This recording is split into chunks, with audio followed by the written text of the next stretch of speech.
Signs of the Southland, Sunday, April 7th, 2024. Gentlemen, a big weekend in women's sports. Let's start by talking a little bit about the NCAA Women's Basketball Championship game between Iowa and South Carolina. If you have missed that game yesterday, or when you're listening to this, South Carolina outlasted Iowa in honestly an end-to-end thriller.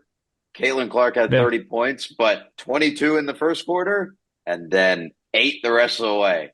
It was, it was awesome. I had a lot of fun watching it. Jack, you're usually our women's basketball stalwart here on the flats. What say you about this game? I'm at a different flats. I'm in the Indiana flats, where because it's actually flat in Indiana. I came up here for the eclipse, and I got to what was it, Blind Owl Brewing in the second quarter, where they had this freaking amazing Pilsner. Oh my God, I can't speak about this Pilsner enough. Um, but yeah, they said Iowa needed to. They forced Iowa in a really good way to just get the ball out of Caitlin's hand, and especially in the second half. Like that was a big third quarter adjustment that did a lot, and it got them flustered. Like they've got good weapons. Like the Stolke is great. Everyone on that starting lineup is good. Thing is, uh, one team had Camila Cardoso and the other didn't, which kind of defines how rebounding goes. And there's a reason why South Dakota won 38 games in a row. Is they are tall as heck, and you kind of can't out rebound them, and you can't give them second chances. And they got so many second chances and so many rebounds to the point where Iowa just, if they weren't hitting every shot, they were going to lose, and they didn't hit every shot, so they lost. They had just all they could handle with the boards, and they could It was not. I it think was that rough. one of the, and I think one of the other things too is that the South Carolina's bench was constantly rotating in and generating Yeah, so many opportunities for them too. They rolled so deep, and Iowa really struggled Iowa didn't to have any bench compete with points. that Yeah, too. yeah, they Yeah, didn't. Yeah, that they had no bench points. Like South Carolina had 38 or something by the time. I don't think Iowa got one. They could be wrong if they got maybe yeah, a late one in the fourth, but yeah, they didn't have any. it It was was something. ridiculous. It was a good game though. Jake, It was a great game. anything from you on this game? What did you see while taking this one in? I saw that Iowa got kind of handled pretty heavily on the boards. Honestly, there was, and I know this is also probably just in my head because NC State also lost, but I kept watching plays and having similar reactions to just being like, make the close in shots. I feel like Iowa just wasn't as consistent in that. And, when you're not getting anything from your bench and they kind of figure out your star after the first quarter, kind of played out about as more or less as one would expect. I mean, it was a good game. It was great basketball, great storylines. And South Carolina's put together an awesome program. So, not besmirching them at all there, but you know, it it was entertaining and I don't think anyone has everyone can look back on that and be like, wow, it was good basketball. South Carolina came in with a great game plan and they locked it down really, really well. Yeah. The last thing I have on this game, this is from at by Tim Reynolds on Twitter. Caitlin Clark points this season, 1,234. Iowa football points since Caitlin Clark entered college, 1,028. She's outscored the team. She's not only outscored them, she's outscored them in a single season compared to what, 4 full seasons of Iowa football? Yeah, yeah. That's incredible. That's so Atrocious. funny. I love Truly it. atrocious I love it for them. offensive. I love it for them. I mean, I love it mostly because it's a good meme. Yes. It's Yes. every day is a fun day when you can dunk on the Iowa football offense. Let's switch gears. Let's get back to talking about Georgia Tech sports like we usually do. Let's start with golf. They are 15th in the scoreboard rankings, 11th in the coaches poll. They started the Calusa Cup today in Naples, Florida, their final event of the regular season. Crystal Lamprecht was unavailable for selection this week as he is at a little known tournament in Augusta, and we wish him well. Tech is currently fifth at 5 over in this one. They're tied for fifth after one round of competition. No, there are only 8 teams, so fifth is it's a little bit of a weird place to be. At the time that I wrote this down, there were 4 other teams in action. So there are still 2 rounds left to play. So we'll see how Tech performs without. To be fair, we are missing literally the best college golf player right now, who's not at this event, who tends to put us high on the leaderboard. It's you're not wrong. You're not wrong. He does put up pretty good scores, and I think, like we mentioned last week, he settled into a rhythm. He's become a lot more consistent. Well, he'll be back for ACC championships when those get started in the next couple weeks. But yeah, this one's an interesting start for Tech down in Naples. But let's talk a little bit about that little known tournament up in Augusta. Jack, Crystal Lamprecht qualified for the Masters via the British Open. Give me your 1-minute preview of the Masters in the field. British, yeah, we got won the British Amateur and then was leading in the British Open with Stuart Sink for a round, which is one of the most incredible things to wake up to. This shows how much I know about golf, which is why I threw it to you. We're working on it. We're working on it. So here's the thing. He is not. He is. I would say he's the odds-on favorite, but there's this guy Nick Dunlap who won the U.S. Amateur, who goes to Bama, I want to say, who won an actual tournament this year already, like in the PGA, like just played one and then he won. So there is an amateur with a PGA win showing up to this event for the first time in Lord knows how long. So I think Cristo, up until about 3 weeks ago, was the favorite to win the Low Am in this event. Now he won't. Maybe he will. I don't know. I mean, he's proven he can do major golf pretty well. It's also a big day for the Akshays. Akshay Bhatia, who won the drag chip and putt at Augusta 10 years ago, just won the Valero Texas Open today. So there's going to be an Akshay representing at Augusta this week as well. So it's a big day for the brand. It's a big day for the brand. I looked up Akshay Bhathia's Wikipedia page. Do you know he's 6'1", 130? That doesn't seem possible. What?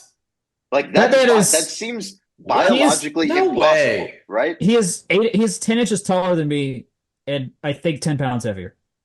I want to check what the BMI is. I say that Chris Sale is 6'1", 180, so or like 6'6", 180 or whatever. So like it could.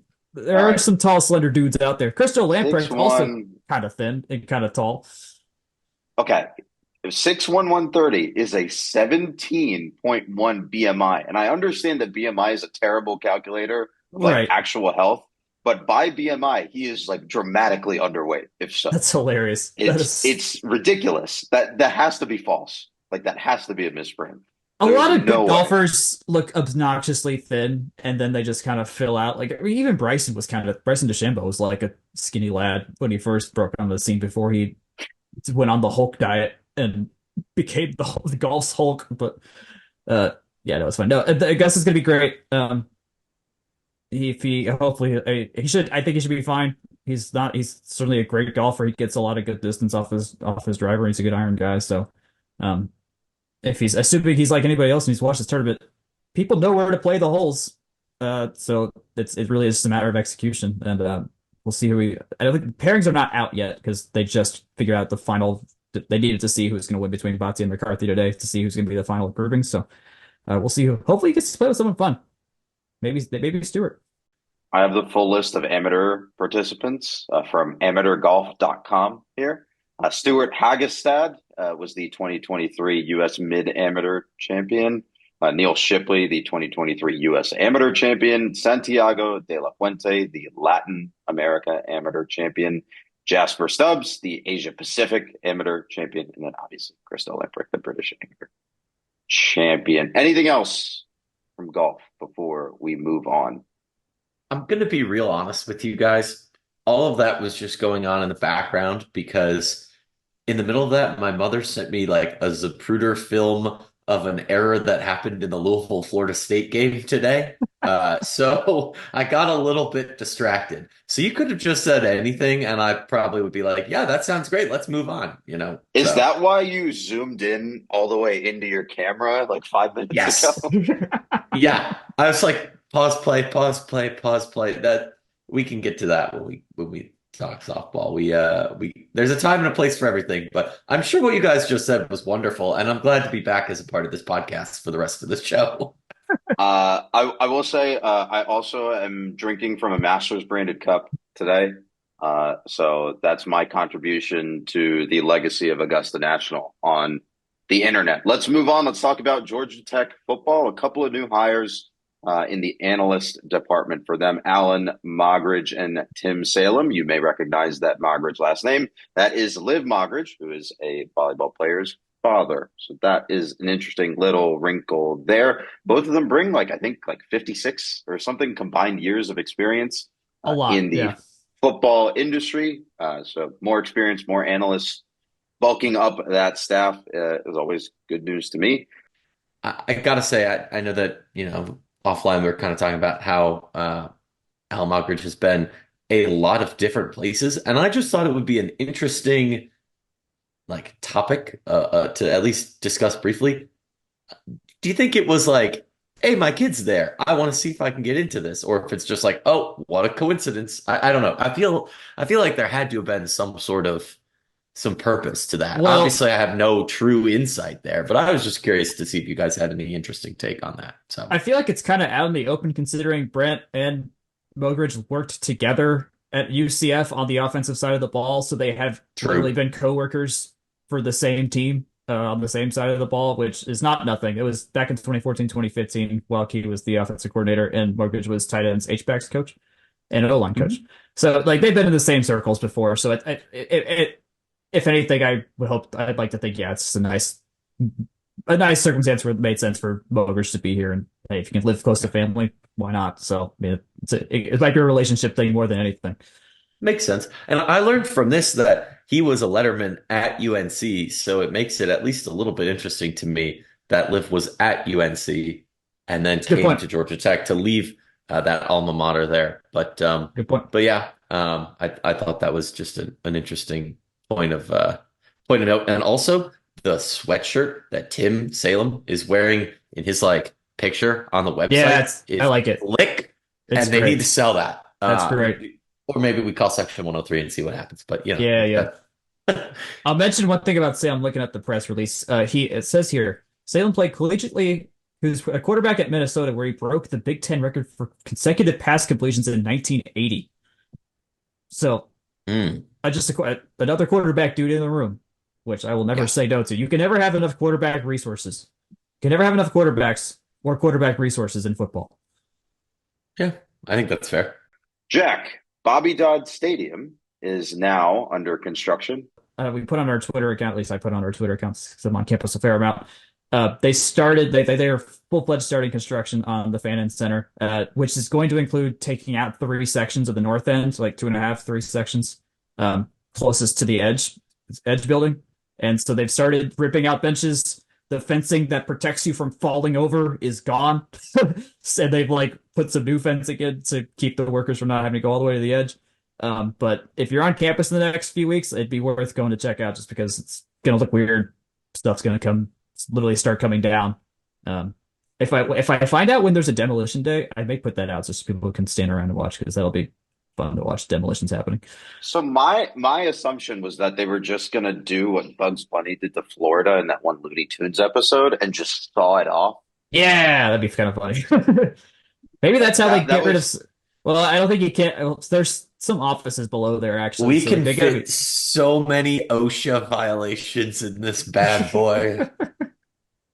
It is in a part of the stadium where they kind of have to be careful about it because if they just let it drop, I do think it could end up falling on some things they don't want it to fall on. Some of it might actually be the edge building, and they could work on some demo That's from that side. also against so many Dang regulations. it! They're not just gonna drop it onto active streets or active buildings. Why do we have to be so safe? I just want to look cool. okay, Boeing. Other news from around the area of Bobby Dodd Stadium, the sidewalk next to the stadium, across, well, I guess caddy corner to the Catty stadium, corner. at the dorms on East Campus is getting completely redone and expanded. And then digging down into the depths of Midtown continues at Scheller tower. So a lot of construction progress going on. I was recently talking with a couple of current students, and they complained considerably about the progress of construction and the fact that there was so much construction on campus. And I just had to point out to them that if you were a student during the student center complete tear down to the studs and Mm-hmm. reconstruction Mm-hmm. project Or a couple of years or ago, Mm-hmm. or not having a library. Mm-hmm. There was no library Mm-hmm. I for a had to decent point chunk out to there too. them that they should stop complaining because at least they have important student services available. So take that. Let's move on. Let's talk about the aforementioned softball team. This week, they went up to Auburn, but before that, they had a 14-9 victory over Troy at home, a come from behind victory that required a massive rally in the sixth inning in order to pull off the win at the weekend at the War Eagle Challenge in Auburn, Alabama. Tech went 1-2, a 4-3 loss versus Auburn, a 13-10 loss versus Louisiana Tech, and then a 10-9 win to wrap up the weekend versus Auburn. Let's start with that game versus Troy. A rough pitching performance again, which kind of goes in favor of, or kind of makes sense given the 9 runs given up.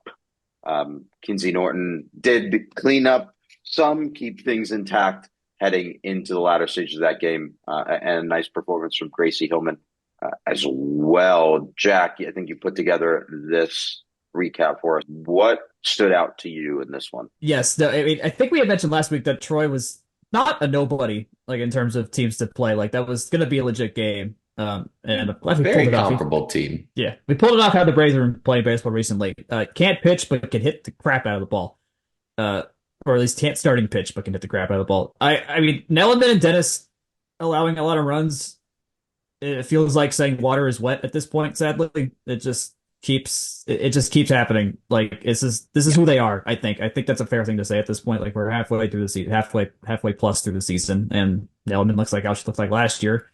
Dennis, neither of them have made like the rest of the team offensively, and especially Boyles and Norton have made those like noticeable incremental jumps in their progression and their skills and their output. Blake and Chandler have at points, but not consistently. Like you need to win a lot of ball games and to prevent runs. So, but yeah, I mean, I'll take taking a bunch of runs to win. That's good, and I think that's also that was good because the offense needed a kickstart, and they scored a bunch of runs in Auburn this weekend. So I think that was helpful in that regard. I think it was great to see Tech score a bunch of runs this weekend, but it really was a boatload given up. I mean, the first game against Auburn 4-3, well, whatever. But yeah, I don't know. I think it's a trend, but also Auburn and La Tech are certainly up there as high quality tournament caliber teams. So like, it's not really telling us anything we didn't already know about this team either. Yeah, If yeah, if that makes sense. It's just one of those games or ways where, you see flashes. Honestly, big crooked number innings are great to see, no matter who yeah, you're yeah, playing against, and the fact that they, slugged it out against a top 25 team in most metrics in the form of Auburn. That's really, really good to see. But going up 3-0 and then being really, really quiet the rest of the way, um, that's the other side of the coin right there. yeah. I mean, Boyles did pitch really well in that game against Auburn. The Mhm. first Auburn game, 5 1/3, only 2 earned runs allowed, 4 Ks, only 2 walks, which is the best thing ever. Don't walk many people, please, and good Yeah. things happen. Uh, then what? Lost 13-10 to Louisiana Tech next time. Dennis and Caulfield pitched, who didn't have the great day. She said 4 wild pitches, which is not great. Uh, we did get some homers back. Didn't Mallory hit a 3-run homer in this game to at least pull back in? I think. Well, and that's the thing is I think game two was like the 13-10 finals a bit suspiciously close, right? Yeah, yeah. It was 13-6 in the seventh. Like it was going to take a lot. So yeah, is it garbage time runs as much as you can have that in a base/softball sport? I guess. Yeah. Um, Yeah. Game three, we can't forget this. Sarah Beth Allen hit 3 homers. That's big time. That's big time. I guess that's how you put it. Like that's how we won that game because of her. because we relied on one person to hit a bunch of dingers, which kind of is how that's worked between Toppins and Mal Black as well. So we were up 10-7 going into the final inning, so almost lost that. Almost lost it, but we didn't. So beating Auburn twice 2 years in a row, that's fun. I like that. I like beating Auburn twice 2 years in a row. Tell that to your dad. But Yeah, I'm sure he'd have something to He say does about not that. know that they have softball. I know this. I was going to say the really strong emotions there. But no, I think my earlier point of like all this feels like them like more just saying who we already know who they are at this point. I have them on the outside looking in. I think while the Auburn win is good, it would have been nice to scratch out that, One more that first one. yeah. One more win would have felt like progress here. Like if we got 2 wins, that would have felt like, okay, this is going somewhere after some of the series losses, and it wasn't. It was close. It was closer. Yeah. But you still lost and allowed 9 runs twice. So and I think the numbers back that up, and having them as a fringy bubble team, like next 4 out type place to be. So actually probably a little bit further than that, come to think of it. But you know what I mean? Like they have an argument, but it's gonna take things breaking the right way, maybe getting a good matchup in the ACC tournament. Like it's gonna down the line it's gonna take needing to beat this team from Kentucky coming down here and a bunch of other stuff to making a convincing argument. Yeah. Well, I'm going to get in front of that real quick because there is a midweek game in front of that one. Jake, do you remember last season where there was a week where we said Tech should really not lose a particular game if they want to make the tournament? I was there. Because the team in question was ranked like something absurd, like 263rd in RPI at the time. And it was one of those like pre last couple of years, playing Clemson in women's basketball, where just the fact that you scheduled them ruined your RPI. Do you remember this game? Do you remember what the opponent was? I believe it was Alabama State, and I believe that it was kind of tailspinny after that too, as just kind of like us talking about it as like, got to take care of business. Oh, and now we're going to talk about Duke. Like that. It's kind of what we've presented this as, like, oh yeah, Alabama got to win, or Alabama State got to win, and no, let's talk about Louisville. No. We talk about Alabama State for a minute because in this exact same fixture last year, approximately at this same time last year, I don't think they put up a literal goose egg, but a figurative goose egg in that game. And like you said, it was a tailspin all the way down the rest of the year, and it was not particularly fun. April 19 of last year, I stayed for the first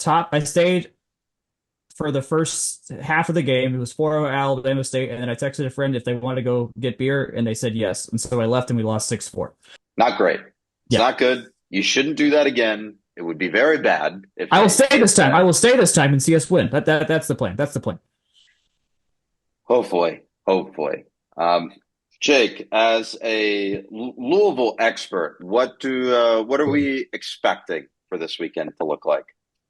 We're expecting this weekend to, honestly, I think it's pretty similar to Georgia Tech and how they've lined up. I think Louisville, I mean, I guess we didn't see them last year, but 2 years ago, they were led by a decided ace in Taylor Ropey, who is also their best hitter. I think Louisville has had pretty competent pitching this year in flashes being the operative word there. They've got a couple key, notable wins. They've beaten Arizona. They got one over a pretty good Illinois team.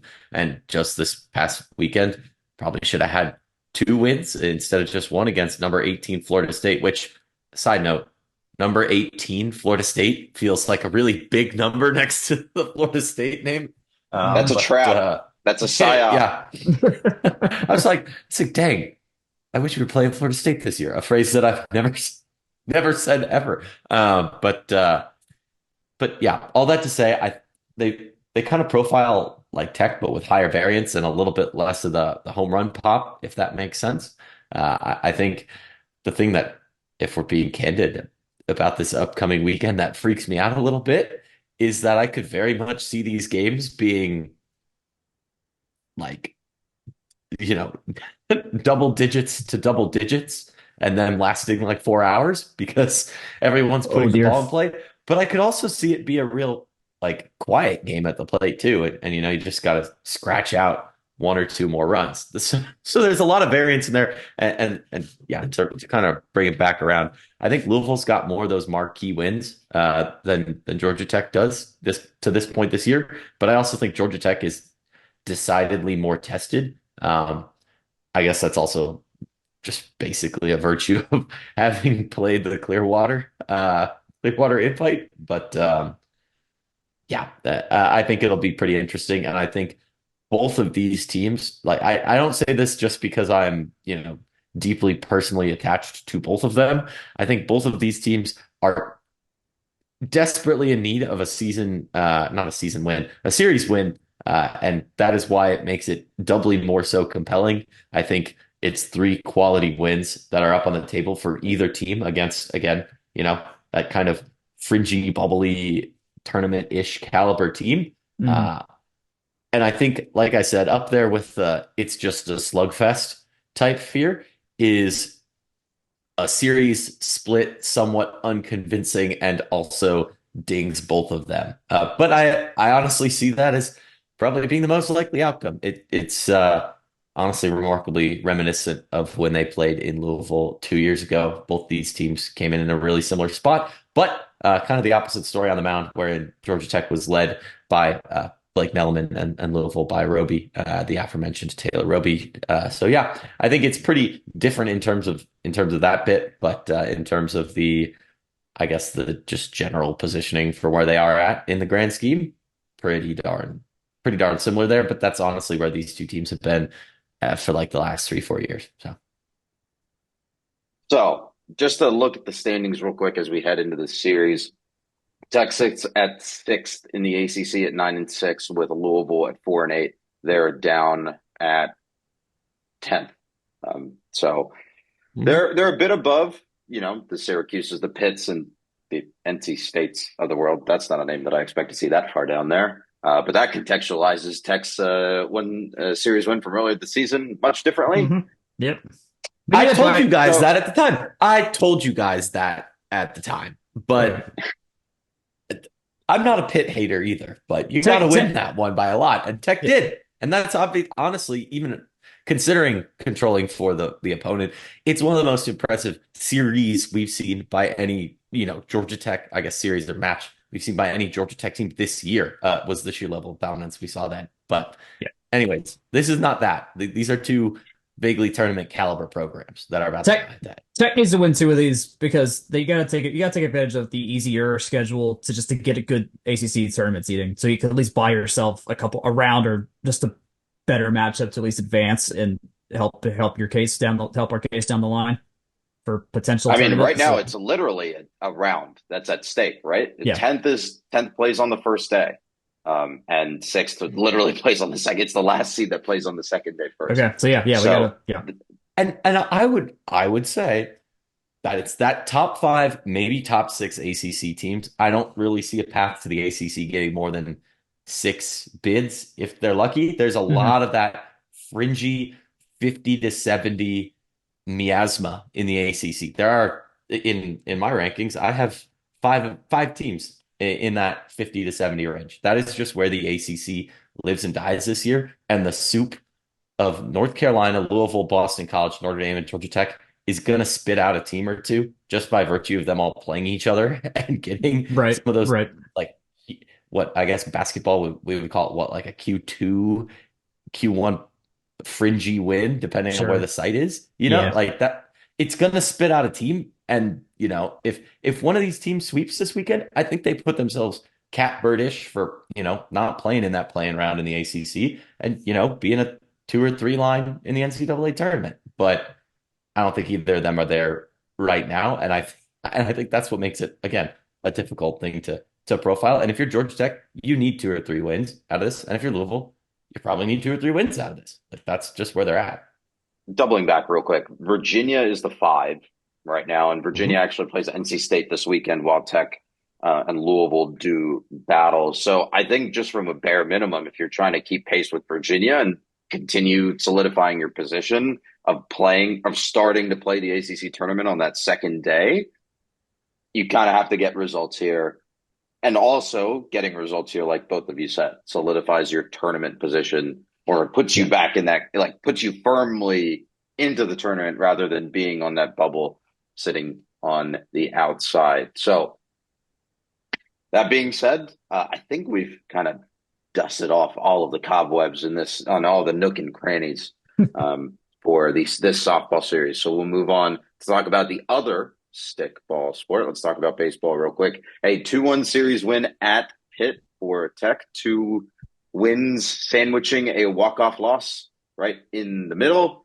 I don't really have much to say on this because this team has been so bleh that this doesn't really Mhm. move the needle for me. And I have put in here just win more games. Lol. Jake, did you have anything else on this? Yeah, I did. I did want to start with we talked a little bit last week about how weather in Syracuse was not ideal for a Southern team, and I kind of like poo-pooed that a little bit. This was weather. Now, like this was snow baseball, like Literally snow. dis Literally snowing. disgusting, Yeah. horrible, terrible weather. And Tech won 2 out of 3, which I think is a testament to, playing some quality baseball on the road in an inopportune, uh, I guess, inopportune situation. Insert some word about that. I think Pitt is not a terrible team, about 70-ish in our rankings. Again, it's the ACC. You're going to be playing quality opponents and you're going to be playing them in their building. If you're winning late, you probably would be nice to sweep, but at the end of the day, I think my softball and baseball circling around is I've found that I find myself just thinking about the win every weekend mentality a lot this year, because these frankly haven't been teams that have been, we expect them to sweep. That's just not where Georgia Tech baseball or Georgia Tech softball have been playing in the neighborhood this year, right? So, Nope. win the weekend on the road. They certainly looked better and got better results than they did the last 2 weekends. One of which, UNC, really, really excellent team. I have them in my top 3. Boston College, quality tournament caliber type team. So all that said, I'm fine with it. They got 2 wins. They honestly kept runs off the board, which was the more notable thing. We're kind of skipping right over them, almost losing to Presbyterian and taking Yeah, I was late going to inning come heroics back to to that. that. But Yeah. but Yeah. again, at the same time, like I don't know. The fact that Pitt only scored 10 runs in 3 games feels like a momentous accomplishment. And if Tech can string together more weekends of that, awesome. But you're about to get Virginia Tech and Virginia, and we can talk about them in a minute, but they are spooky. So, like, buckle up. We're about to hit And it on. Auburn in between both of those in midweek too, and that game is at Auburn. So you're playing. Yes. Let's look at the next 4 series here, well, series and games. So your first fixture of the week is Georgia Southern. You're hosting Georgia Southern. Then you're hosting Virginia Tech at the weekend. Then next week you start the week on the road at Auburn, and then go up to Charlottesville. So it's not easy sledding here on out. And even looking Yeah. further down the schedule, it's Kennesaw State, which that game was stupid last year.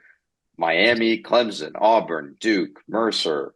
Mercer is a tricky one every year, and then ending the season at Florida State. So, like if you want to make the tournament at this point, you have to figure something out, and you have to start bunching up these series wins because it is go time. Like you have to play like you're getting eliminated every single week.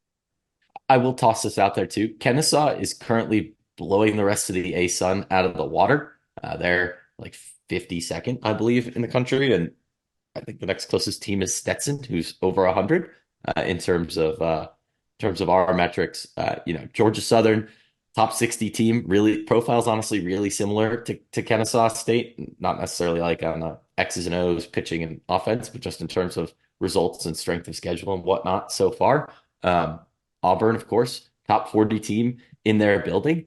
This this team, if this, like I said, keeping runs off the board thing continues, the next what 10 straight games are an awesome time to, show it, prove it, and get some really good wins. But it's also one that could, pile up unfavorable results in a real hurry. And we haven't even really dove into Virginia and Virginia Tech yet.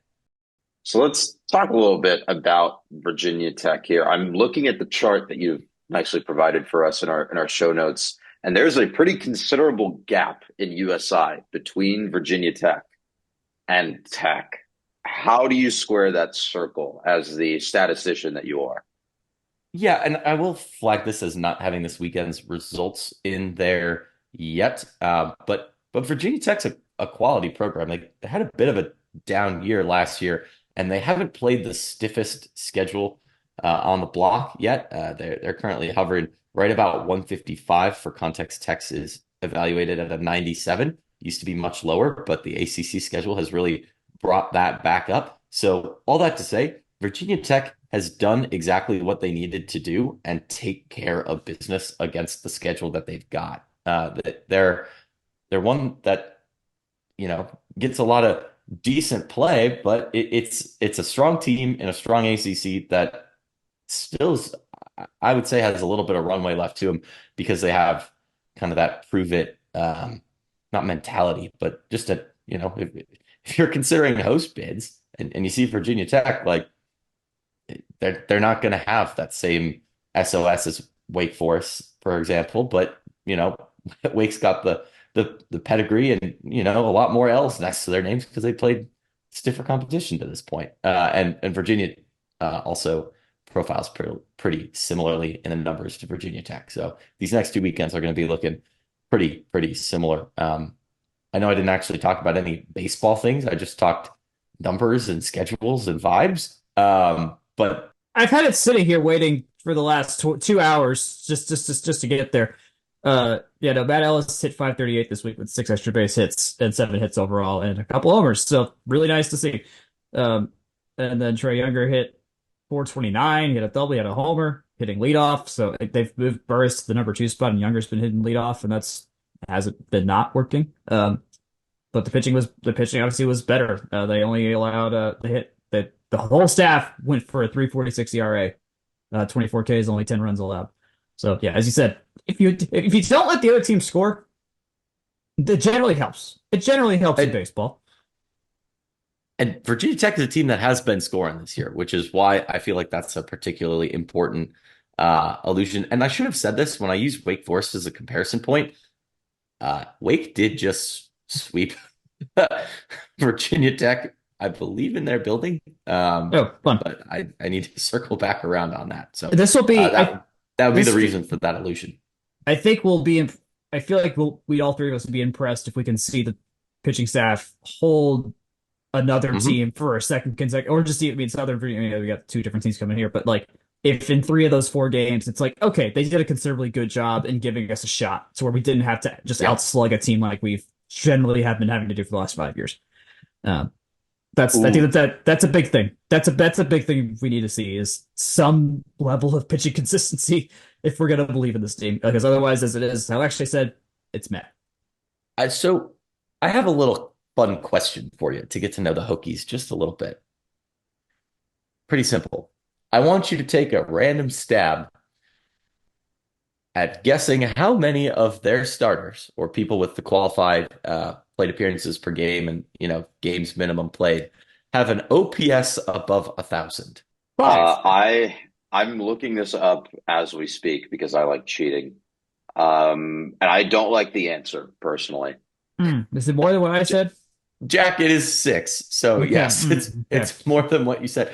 And to kind of flavor this a little bit more, high on base percentage and lots of total bases. Like almost every one of their qualified starter type folks has an on base percentage above 400. So they're getting on base. That's fun.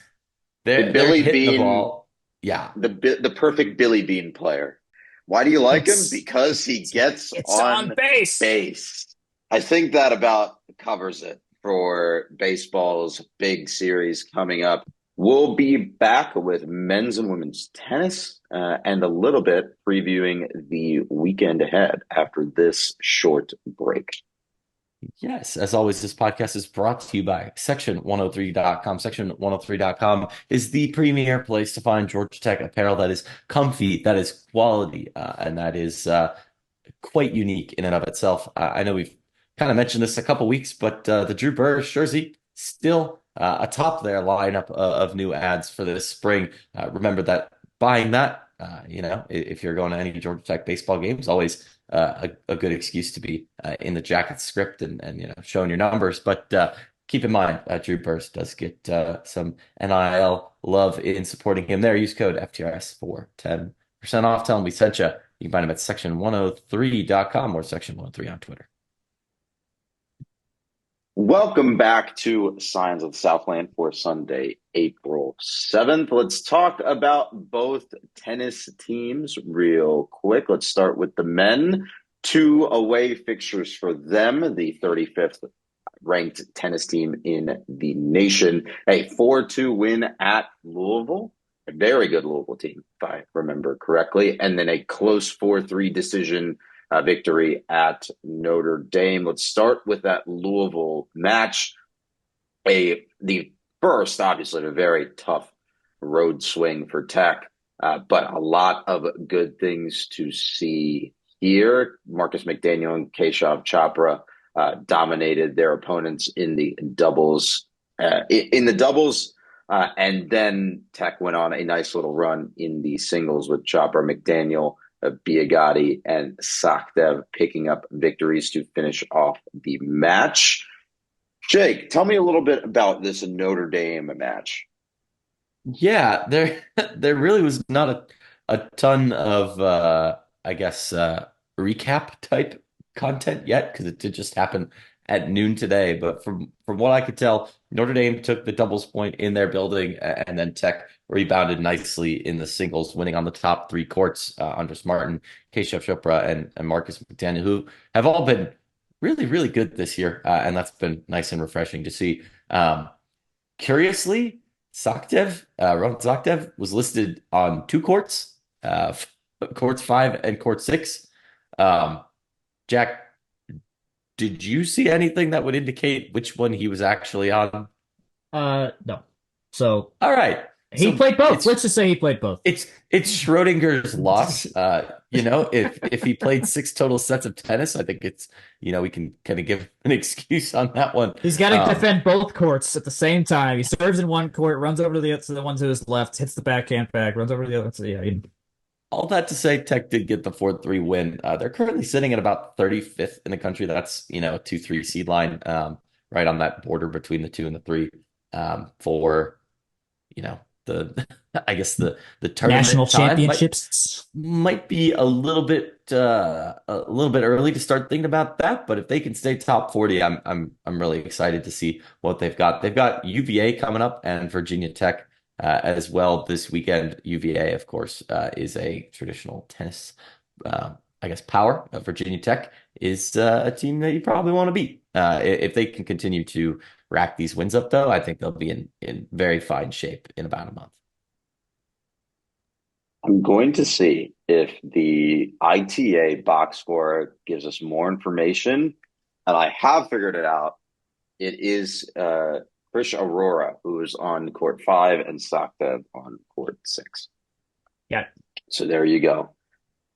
Interesting for there being 2 different ways of reporting that information, but software is hard, as I can definitely tell you for a fact, unless I looked at the wrong season, in which case that's not great.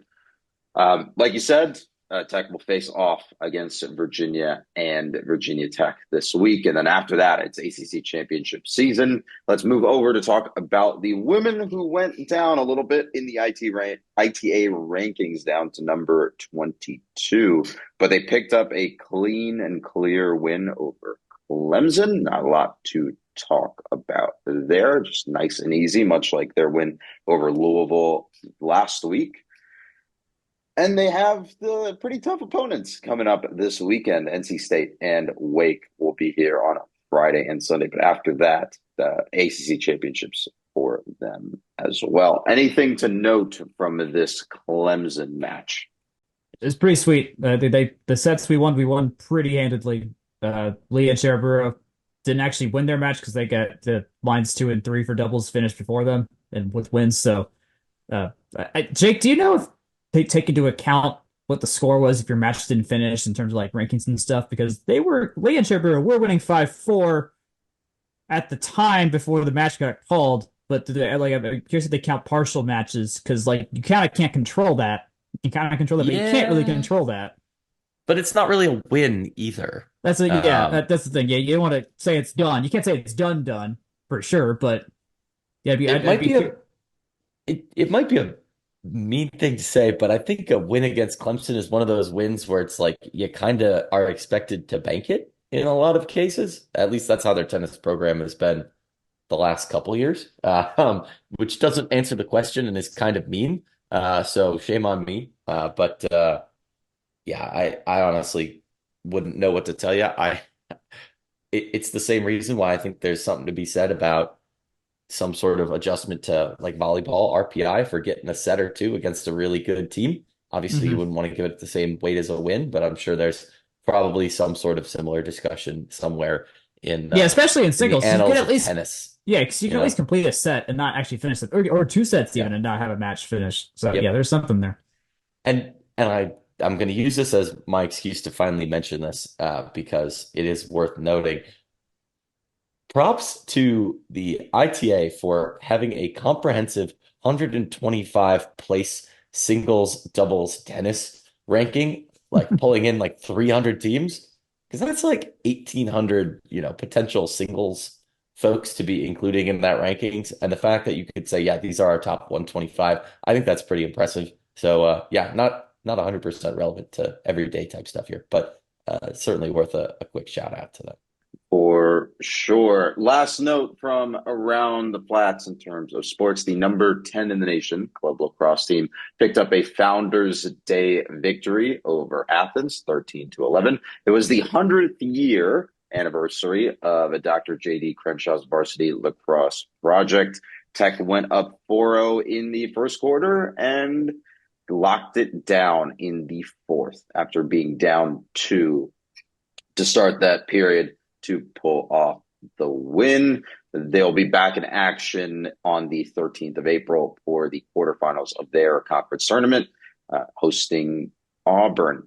Hey guys, it's Akshay here in the editing den. We didn't actually mention this in the episode, but Tech Lacrosse's win over Athens was also head coach Ken Lovic's 300th career win. So congrats to him and the team, and good luck to them at SCLC quarters. Okay, now back to the episode.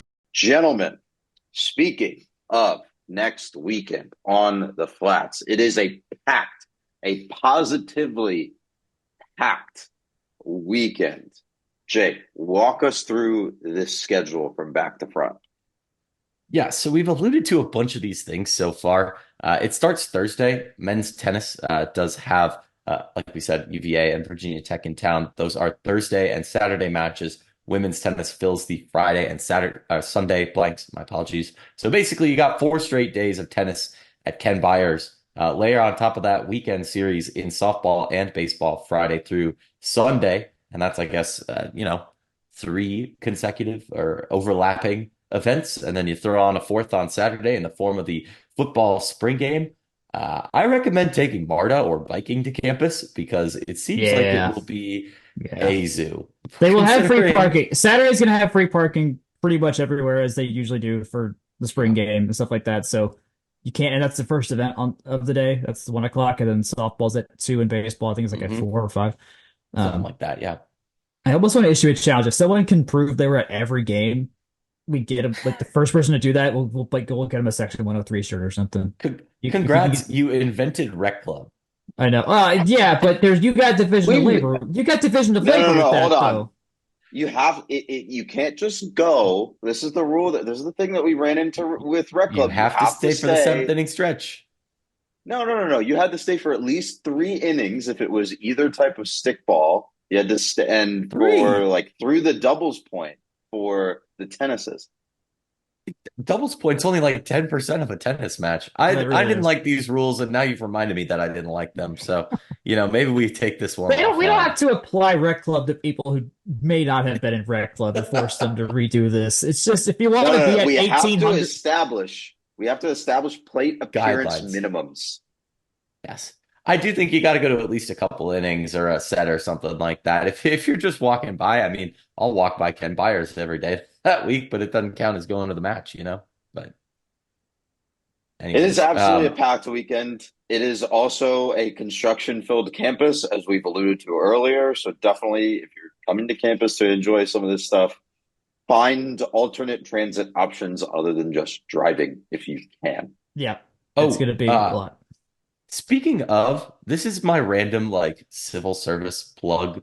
Um, if you are taking the train to the airport in the next 6 weeks, plan extra time because it's not running all the way down there, and this is tangentially relevant to our alternative transit options. So between College Park and airport, there is bus substitution. So, I don't know why that's relevant, but in case you haven't heard and are planning to do that, just keep that in If mind. someone's So hey, you never know, someone might be flying in for these games. You never know. exactly, or you just haven't heard and don't want you to miss your flight. So plan a little extra time for that, but they'll be back in action in about 6 weeks. Last note from Georgia Tech sports from around the flats. The track and field team will be at the Tom Jones Memorial in Gainesville, Florida this weekend. And that is thankfully in Gainesville and not in Atlanta. Their Oh next man, meet is in Atlanta. why can't we have Otherwise, that all of would them be at the same time? that's probably for the best. I think the Athletic Association would I don't know what happened. I know they're not the largest staff in the world because there's only so many sports on campus, but this is going to stretch them thin regardless of the fact. So yeah, adding another one just wouldn't be good. This is about as much No. as they can do. Yeah, agreed. Speaking of the Athletic Association, their annual yard sale is before the spring game as well. So if you're interested in very cheap merch, I believe that is down. Actually, I don't It's gonna be on remember. They TechWood. put it in an email. Yeah, I think it's gonna be on TechWood because it's part of the whole like. Nope. Callaway Club. No, I read Callaway this Club. yesterday. Yeah, Yes, Callaway Club. it was. I knew it was in an email, and I knew one of you would have gotten the same email. Yes, It is. I did. I read that email this morning. That's why it's in my mind. All right. Anyways. And then actually the last update that I have from Georgia Tech Sports is actually for golf. Crystal Lamprecht took on Nick Dunlap in the Georgia Cup earlier actually, I think this was yesterday. That's right. I don't know if we mentioned that. I don't think we didn't. mentioned that earlier. It was just seems like it was one-on-one. It's a charity thing that they do. So yeah. Up in Alpharetta at the Golf Club of Georgia on the Lakeside course. I don't see a result here. I just see a lot of advertising. So keep that in mind. Gentlemen, anything else before we wrap up for the day? Go look at the sky today if you're outside at all. Because I assume this is coming out Monday and we got an eclipse. So But be safe. Don't go blind, please. yeah, don't go blind. Please use eye protection. Mr. Grant and Mr. Purdy, thank you for joining me today. Mr. Grant, please take us out. As always, you can find this fine podcast wherever fine podcasts are distributed. Don't forget to tell your friends. And we really do appreciate the word of mouth there. That is the most powerful way to tell somebody about what we're doing here. In the meantime, you can email us at fromtherumbleseat@gmail.com. You can find us and all of the articles put up by our fine team at fromtherumbleseat.com. You can find us on Twitter as well at FTRSblog. I'm at JakeGrant98. Jack's at Jack Nicholas. You can find Section 103 on Twitter as well at Section 103. You can find them at section103.com. You can find us on Facebook, Instagram, and YouTube at From the Rumble Seat. Gents, I think that's everything. And in the meantime, good night, good luck, and go Jackets.